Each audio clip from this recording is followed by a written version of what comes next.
for a pretrial conference. Good afternoon, Your Honor. Oh. James McGee on behalf of Hume Plumbing and Mr. Rapp. All right, so we'll schedule this for a pretrial conference? Yes. Okay, if you don't mind taking this in the back. Danny Adams versus Thomas Whittinghill. I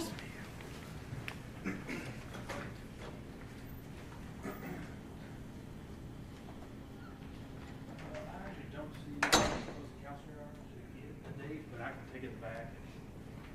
All right. And you're here on behalf of? I am here on behalf of Mr. Whittinghill. Mr. Whittinghill, all right. So it's just plaintiff's motion. All right, or maybe just get a pretrial date and then we can set the trial at the pretrial conference. Carol Hamilton versus Tarp. Good afternoon, Your Honor. That's my motion for trial date. We're just going to ask for a pre-trial. I like to call. That's fine. Your Honor, one other matter. I got one of those CR 77 notices. Do I need to respond to You that? do. Okay. With an affidavit, please. Okay. Thank you. Ronnie Ramirez versus Hoskin in New York. Good afternoon, Your Honor. I'll be okay with getting a pretrial and counsel's okay. Yes, good afternoon, Your Honor. We're fine with getting a pre-trial date. Okay. I think I have one other case of yours, Mr. Sharpman. That's okay. Derek Ellery versus American Roofing and Metal. You want to get a pretrial on that one as well? Yes, ma'am. Thank you. We had a pretrial on one of your cases this morning. I don't know if you got, if they can let you know what the new date is. Okay, thank you. Technology Insurance versus Fleet Staff.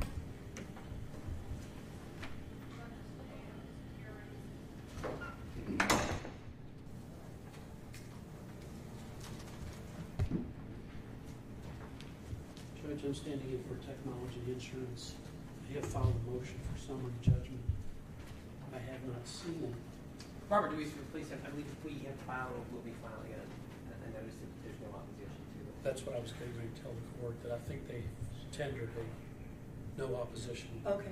When will I see that? Do you If know? it's not in the file, it should be in the file by this week. If it hasn't gone down already, it should be Okay. coming forth. I'll just hold it in. Just submit it Wait for in the that. motion. Okay, thank you. Thank you. Thank you.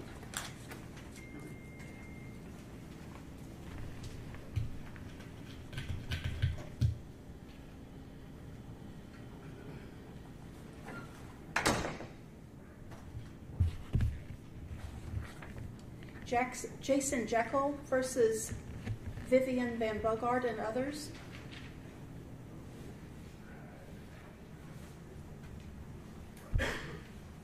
Judge, this is plaintiff's motion. This is J.P. Warden standing in for Mr. Maurer today. Oh. He's asking for an enlargement of time to respond to their motion to dismiss. Judge, I'm standing in for Annalee Taylor. We don't really have an objection to an extension of time, but he's asking for 30 days beyond the 20 days that he already had to respond, which we find to be slightly excessive. But Counsel, would you approach us for a minute? yes, I give the court any questions.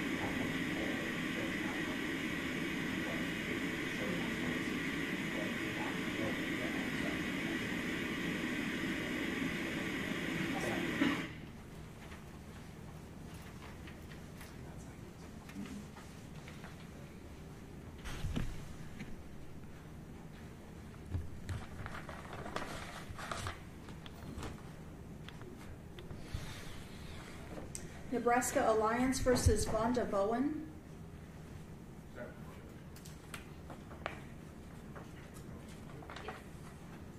Judge, that's my motion to amend the complaint. Excuse me, that's also defendant Bank of New York Mellon's motion to file answer out of time. No objection. No objection. Judge. Thank you. All right, I'll sign both orders then. Thank you. Thank you, Judge.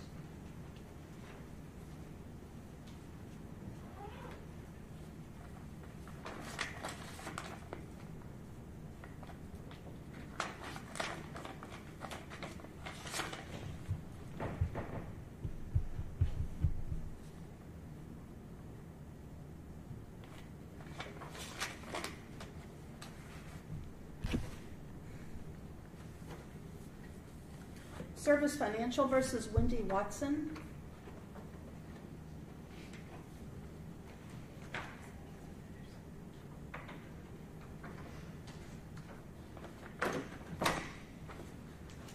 Afternoon, Your Honor. Amanda Baker for Service Financial Company. All right. And I'm Wendy Watson. And you're Ms. Watson? Yes. All right. Your Honor, this is our garnishment rule. It looks like there's a garnishee probably affiliated with you when you Watson Real Estate LLC that's not responded to the garnishment that was issued with. And I brought with me today regarding the cashier's checks where they have been sent off. Have you had a chance to I have talk? not, Or Your Honor. why don't I just call this back at the end and you all go ahead and Okay. take a look Thank at the you, Your Honor. paperwork. George Lesko versus John Hobson. Your Honor, that's my motion. I think we have to set for an hour bench trial. Do you have any objections? No Mr. objection. Goodman? I'll let you take it in the back and get a new. Thank you, Your Honor. New date.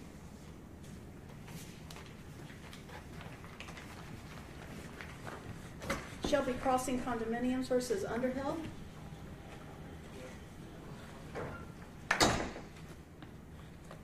Judge, I think it's been 2 weeks since you've seen this, I thought we missed this. This is my motion to compel Michael Dembo on behalf of defendant Colin Underhill.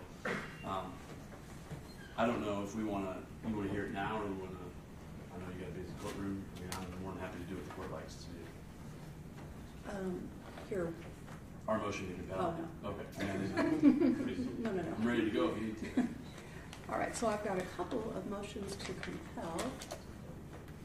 There should be two on the docket, Your Honor. Looks like it. I filed a motion to compel the production of certain emails that certain defendants have withheld, claiming attorney-client privilege attaches to them.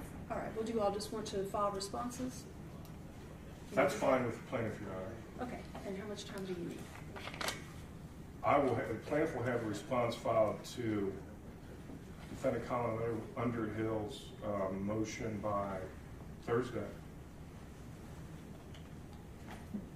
That's what? I mean, I'm starting a trial tomorrow, so it's not like I'm not going to get to this week. So I understand, but I'm feel going to be like gone the you have next to- week on spring break. Okay, all right.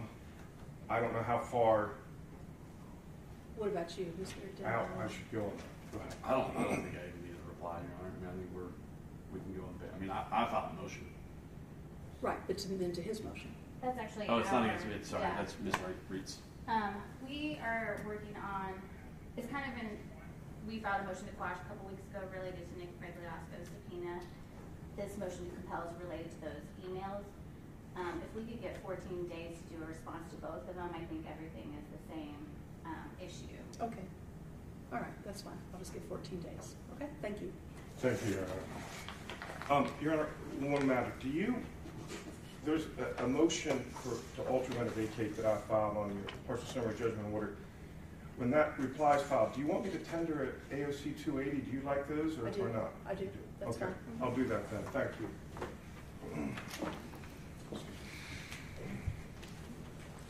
Mosen Carney versus Dennis Short.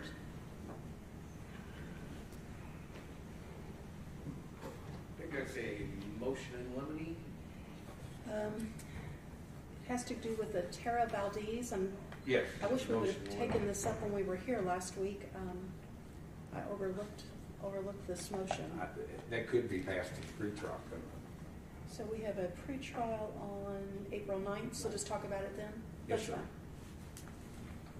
Thank you. Thank you.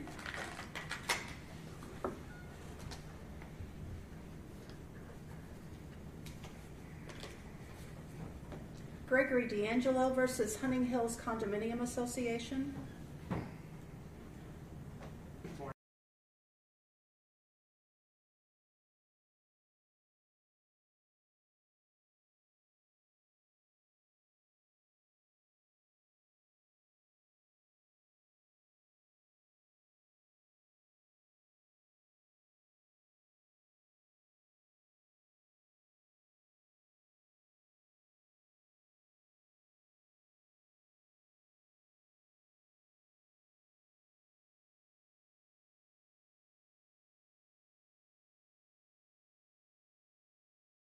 indicating that he is supposedly no longer counsel. Although they've never withdrawn. Correct, formally. and it doesn't address Mr. Daly's status whatsoever. So we've continued to serve the two of them as they are the only counsel of record we have. At this point, we're talking about an issue of damages to a condominium from water damage that we've been trying to determine what the condo board's position on this has been for over 2 years now. We don't know if any of these people have moved. We don't know if any of these people have died. We've done our best to try to be building our case, but there's only so far we can go without that information.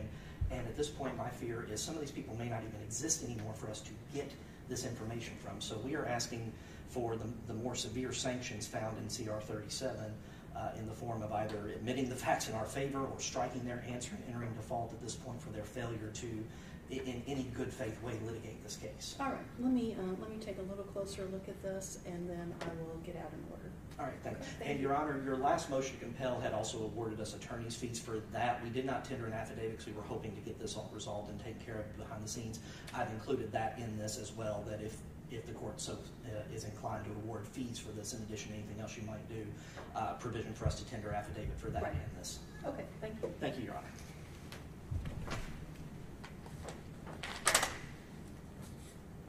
College Court versus Terrence Mormon.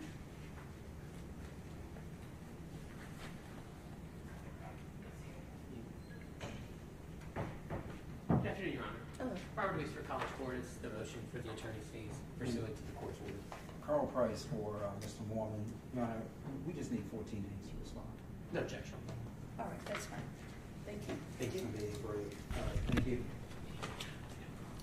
say that.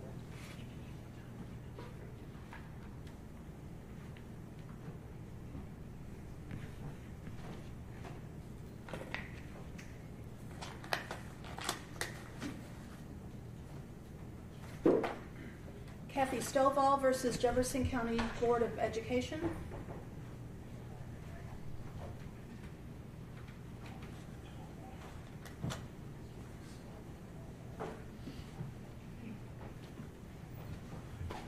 Afternoon, Your Honor.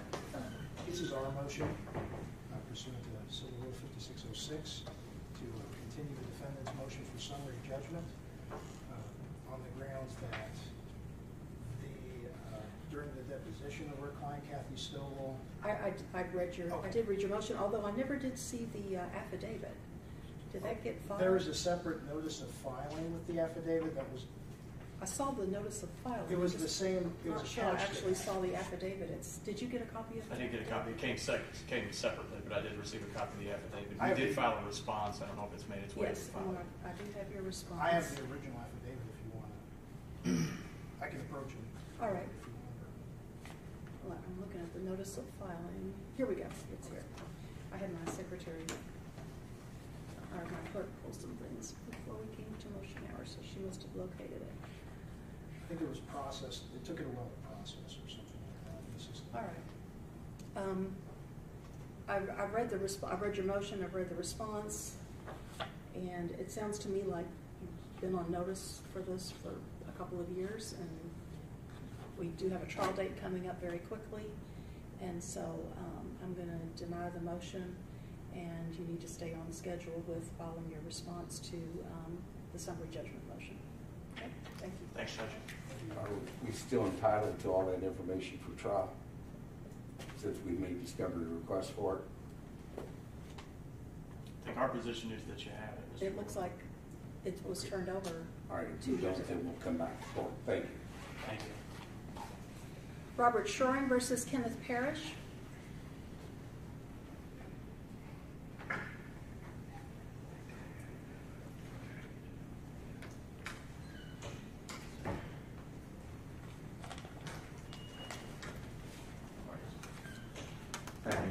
Afternoon, Your Honor. Hello. We've got 2 motions. Judgment notwithstanding the verdict, and then a motion regarding your most recent order, Your Honor. With respect to our motion, Dr. Shoring's motion, with respect to your most recent order, I just got a ding that plaintiff's counsel has filed a response to that. Oh. So I haven't had a chance to look at it. I'm sure the court I have hasn't either. not seen that, no. Okay, that's fine then. So, and then with respect to their motion, we'd like some time to respond. It's a 20-page motion. We just got it back on the 20th or something like that. Okay. Spring breaks next week, so if we could have till April 12th to get a response to that out and our reply, if necessary, to our own motion, that would work for us. It works for opposing counsel. Your Honor, I don't have any objection to that. We did file a response to the motion they filed on the fees, and that's driven, their response is driven by the local rules, but if you want to give it to the 12th, I don't know. All right, that's fine. Okay, thank you. And go then, ahead. excuse me, Your Honor. And then we'll like to have an argument on this, schedule at some point. I've read the motions. Let me read the responses, and then if I feel like I need to hear oral argument, I'll send out an order scheduling. Okay? I assume the court would still, regardless, like to submit A to C forms once we're finished the That's briefing. fine. Yes, that would be helpful. Thank you. Thank you.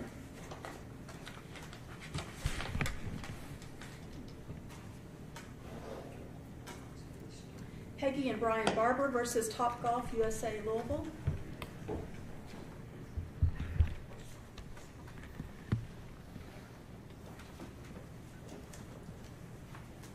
Good afternoon, Your Honor. Steve Porter for the plaintiffs. Good afternoon, Your Honor. Phil Longmire, Cliff Ashman, TopGolf. Thank you. Peter Cummins for the owner of Oxmoor Mall. Thank you. Corky Coriel on behalf of the William Marshall Bullitt and the Thomas W. Bullitt Trust. All right, thank you. All right, so we are here on plaintiff's motion for summary judgment, which also included a segment to hold the other motion briefing in abeyance while this was decided. Yes, Your Honor, we think, obviously our motion was a lengthy motion with a lengthy memorandum, and I think the defendant should have an opportunity for a response, and we should have opportunity for to reply to that response, and then probably oral argument. Your Honor, the whole point, we were here on February 11th, and the whole point of us being here then was to establish one briefing schedule for all briefs, responses, and replies, and to get one hearing date, which we did. The only issue at that time was, what is the briefing schedule? And the court entered Mr. Porter's briefing schedule based on his representation that he needed all of that time up until April 8th to file this motion. So we would object to any alteration in that briefing schedule. One, because it's what all of the parties agreed to. The only issue was the timing. And two, the court ruled in Mr. Porter's favor by giving him the additional time he said he needed, which was up till April 8th. This issue that he's presented now, 2.5 weeks early, can be and should be considered as part of whatever he wants to file by his deadline. And the defendants can respond to that in the response deadline, and in fact even address it in our motions, in our briefs in chief, which was cited in the court's order that it entered. So we would simply ask the court to stick with the order it's already entered on this issue.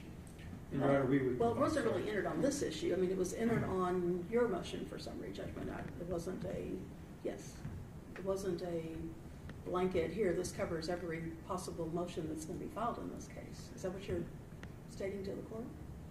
Because yes. that wasn't my understanding. Yes, Your Honor. There were actually two motions.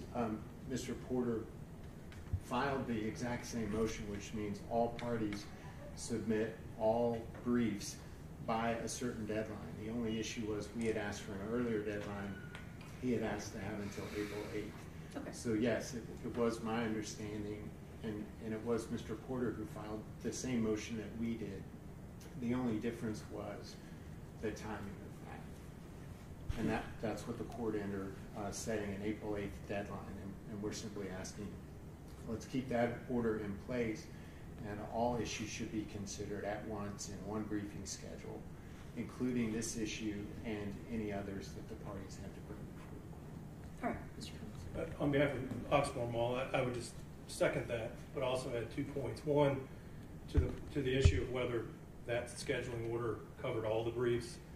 The scheduling order itself says all parties shall file their initial briefs on April 8th. So that contemplated both the defendant's briefs and Mr. Porter's briefs on any issue, including the one that he's now chosen to brief early. Number two, this issue that he's raised early was one that he was aware of at the time that he agreed to that briefing schedule. So if it was something that he thought was a threshold issue, we believe should have been raised then. It was something that was in the complaint and appeal document back in November that was filed. And so filing it now, as he's done, after a briefing schedule was put in place that should cover the entirety of the case, we feel is simply unfair, and we think it's something that can be dealt with in the matter, of course, of the schedule that's already in place. Your Honor, the problem here is that this issue, if our motion for summary judgment were to be granted in this case, then all of the other issues, the substantive issues, arbitrary and capricious conduct on the part of the Planning Commission, et cetera, would go away, frankly. And our point here is that the illegal applications that were made, and if Your Honor were to rule in our favor on that, then there's no reason to go through all of the other issues.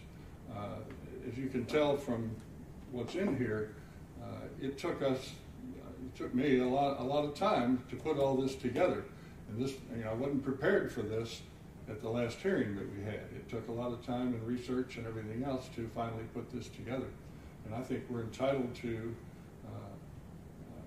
hearing on a motion for summary judgment, just in the normal course of events of a case. Anything else? Your Honor, we've known that delay was in Mr. Porter's toolbox from the very beginning of this case. In fact, I even mentioned it before the Planning Commission when we were arguing it. Every day that this case gets more complicated, and it is a relatively simple case. Your Honor, you're familiar with zoning cases. Your role here really is to determine whether the Planning Commission and the Metro Council acted arbitrarily. This sort of needless procedural stunt is playing right into the plaintiff's hands, and it's not fair to the other parties who are ready, willing, and able to comply with the order you've already entered. Your Honor, well, except that actually he filed it early, according to you all. He filed it. The briefs in chief were due April the 8th, and he's already filed his. If this constitutes as brief in chief, that's fine. Well, I think it would. Well, it would just be part of a brief in chief. There are other issues besides the issue of the illegitimacy of Mr. Cummings' client and Mr. Ashburner's client. All right, I'm not going to stay the other briefs. I'm going to allow those to go forward, and we'll keep with our briefing schedule of April 8th for briefs in chief, April 29th for responses, May 14th for replies, and we have what's our date for May here? 23rd. May 23rd. Okay, let me take a look at that. Just see how much time we have blocked off. Okay. All right, well, we'll try to hear this issue first, and then move on to the others. Okay, thank you. Thank you. Thank you. Thank you, Ron.